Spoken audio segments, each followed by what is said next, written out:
Silent treatment in relationships. How to stop begging for attention. Maybe you know this situation. You say something completely normal, maybe a small comment, maybe even a joke, and suddenly the other person changes. They stop looking at you. Their face becomes cold. They start answering with short replies like, yes, no, maybe. You ask carefully, is everything okay? And they say, yeah, everything's fine. But you can clearly feel that something is not fine at all. The room suddenly feels tense. And slowly you start wondering, what did I say wrong? Did I offend them? Should I apologize? And before you know it, you find yourself trying harder and harder to get their attention back. This is one of the most confusing and emotionally draining dynamics in relationships, the silent treatment. And in this video, I want to explain why the silent treatment is so psychologically powerful, why it can be so damaging for relationships, and most importantly, how to stop falling into the trap of begging for attention. What the silent treatment actually is. The silent treatment is not just someone being quiet. It's a communication pattern where a person emotionally withdraws and refuses to engage. They might avoid eye contact, give very short answers, or ignore attempts to talk. Instead of addressing the issue openly, they shut down and create emotional distance. Sometimes people do this because they feel overwhelmed, but sometimes it's also used as a way to punish, control, or express disapproval without saying it directly. And that's what makes the silent treatment so psychologically powerful. Because the message is unclear, you're left trying to figure out what went wrong without any real information. The silent treatment can last very different amounts of time. Sometimes it lasts only a few minutes, sometimes a few hours, sometimes a few days. But in some relationships, it can last weeks, months, or even years. There are couples, siblings, and even entire families who stop speaking to each other for extremely long periods of time. Important distinction: healthy space versus silent treatment. Before we go further, it's really important to make one thing clear. Not every silence during a conflict is unhealthy. In fact, sometimes taking space is the healthiest thing a couple can do. For example, imagine your partner says something like, I'm feeling really upset right now. I need about 30 minutes to calm down and clear my head. Then we can talk about this. That is not the silent treatment. That is actually healthy emotional regulation. Both partners know what's happening. Both partners know the conversation will continue later. And the purpose of the break is to calm down and solve the conflict more constructively. That's very different from the silent treatment. With the silent treatment, there is no explanation, no clear intention to return to the conversation, and the silence often feels like punishment or emotional withdrawal. So the key difference is this: healthy space is communicated and temporary. Silent treatment is unclear, distancing, and often controlling. How silent treatment damages relationships. Many people think the silent treatment is just a bad communication habit, but relationship research shows it can actually be very destructive. Researchers have consistently found that this pattern is strongly linked to lower relationship satisfaction, less emotional intimacy, worse communication, and a higher risk of relationship breakdown. Relationship researcher John Gottman even identified stonewalling as one of the famous 4 horsemen of relationship breakdown, behaviors that strongly predict divorce when they become habitual. But this pattern doesn't only damage romantic relationships, it can also be harmful in parent-child relationships, siblings, friendships, even work relationships. Being deliberately ignored creates what psychologists call social exclusion. And social exclusion can seriously damage a person's sense of connection and self-worth. In children especially, repeated emotional withdrawal from a parent can have long-term psychological effects. So although the silent treatment may seem passive, its impact can be extremely powerful. A moment of honesty. Now let's pause for a moment of honesty. Have you ever been the person who used the silent treatment? If the answer is yes, that doesn't mean you're a bad person. In fact, most people have done this at some point in their lives. The strategy may be problematic, but that doesn't automatically mean the person using it has bad intentions. Most people who use the silent treatment are not trying to be manipulative. Of course, there are exceptions, but very often people use this strategy simply because it's what they learned while growing up. Maybe their parents used the silent treatment during conflicts, or maybe they discovered as children that withdrawing emotionally actually worked. For example, a child might stop talking to their parents after not getting what they wanted. Eventually, the parents give in just to restore peace, and the child learns something important. This strategy works. Without realizing it, they carry that pattern into adult relationships. But even if the intention is not malicious, the silent treatment can still cause a lot of harm in relationships. Often harm that you don't see immediately, but over time, it can slowly damage trust and emotional safety, and that damage can be very difficult to repair.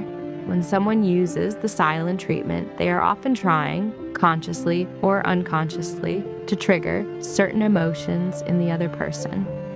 Feelings like guilt, shame, fear, or a sense of obligation.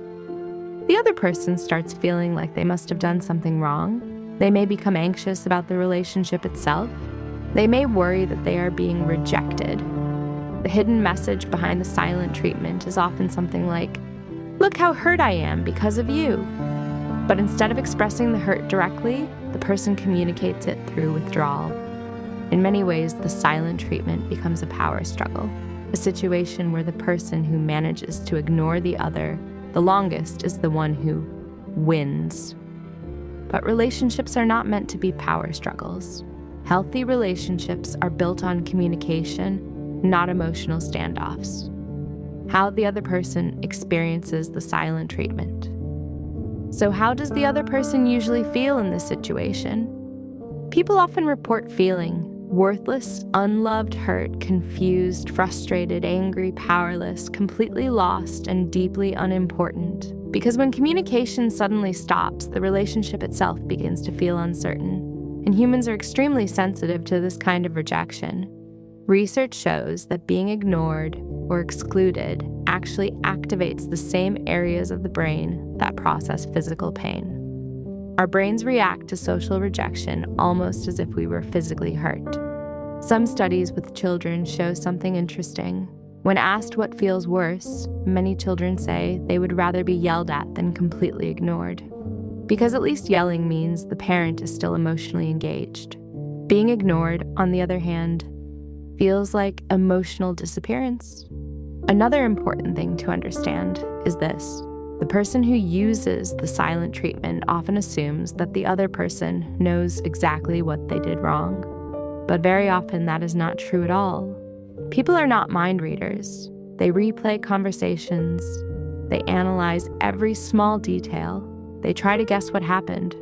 And the more they guess, the more confused and anxious they become.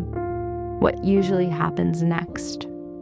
So what does the other person usually do in order to get the silent person to start communicating again? People try many different things. Some become angry and confront the person. Some try harder and harder to start a conversation. Some begin apologizing for everything they can possibly think of. Others withdraw themselves. And sometimes people even try to give the silent treatment back. But none of these strategies actually solve the problem. And that's another reason why the silent treatment can be so damaging. The original conflict remains unresolved. It's like sweeping the problem under the rug. At some point, the person who is silent usually starts talking again. And what happens then? Most of the time, the original conflict is never discussed. The other person feels such relief that the silence is finally over that they are afraid to bring the issue up again. Meanwhile, the silent person assumes everything is resolved, but nothing was actually addressed. So the next conflict appears, and the same pattern repeats again. Over time, this slowly erodes the relationship. What we actually want in relationships. There is another important truth here. When we use the silent treatment, we almost never get what we truly want. Most people are not looking for total power over the other person. We don't actually want to win. What most of us really want is a genuine, loving relationship. A relationship where we feel seen, where we feel heard, where we feel respected and emotionally safe. And the silent treatment can never give us that. So how can we change this pattern? The key is replacing an unhealthy strategy with a healthier one. Instead of withdrawing completely, we begin talking about the problem more openly. For many people, this feels uncomfortable at first, especially if they grew up in families where conflicts were avoided. But communication is a skill, and like any skill, it becomes easier the more we practice it. One helpful principle is this: separate the person from their behavior. Very often during conflicts, we criticize the entire person. For example, "You're such a nag." "You're irresponsible." "You're a terrible listener." Here we criticize the person as a whole. A healthier approach is to focus on the specific behavior. For example, "The joke you made earlier felt offensive to me." "You forgot to mow the lawn." "You handled the kids really well today." Here we respond to behavior, not the person's identity. This distinction is extremely important because when we use the silent treatment, we are not rejecting just one behavior. We are rejecting the entire person, and that can feel incredibly painful. Even during heated arguments, we often still care about the other person. What we don't like is only their behavior in that moment. And remembering that difference can completely change how conflicts unfold. What if someone uses silent treatment on you? If someone in your life regularly uses the silent treatment, one helpful step is to talk about it at the right moment, not during a conflict, and not when emotions are already high. The best moment is when both of you are calm, relaxed, and not distracted. When there is time for a real conversation. You might say something like, "When communication suddenly stops between us, it's really difficult for me. I would much rather talk things through, even if it feels uncomfortable." Sometimes it can even help to share resources about this topic. You could even show the person this video if you think it might help them understand the dynamic more clearly. Of course, there is no guarantee that the other person will be willing to change, and that can be painful to accept. So what can you do if the silent treatment continues? One of the most important things is to take care of yourself. Instead of waiting helplessly for the other person to reconnect, try doing things that support your own well-being. Go for a walk, call a friend, listen to music, exercise, meditate. Write down things you feel grateful for. Make yourself a good cup of coffee. Do something that is just for you, because even if someone else is rejecting you in that moment, when you care for yourself, you send a powerful message to your own mind. I matter. If this video helped you understand the silent treatment better, you might also enjoy the other videos on this channel where we explore topics like emotional manipulation, people-pleasing, boundaries, and healthier communication in relationships. If you'd like to see more content like this, consider subscribing to the channel. And if you know someone who might be struggling with this dynamic, feel free to share this video with them. Sometimes one conversation can completely change how two people understand each other, and that can make a huge difference in a relationship. Take care of yourself, and I'll see you in the next video.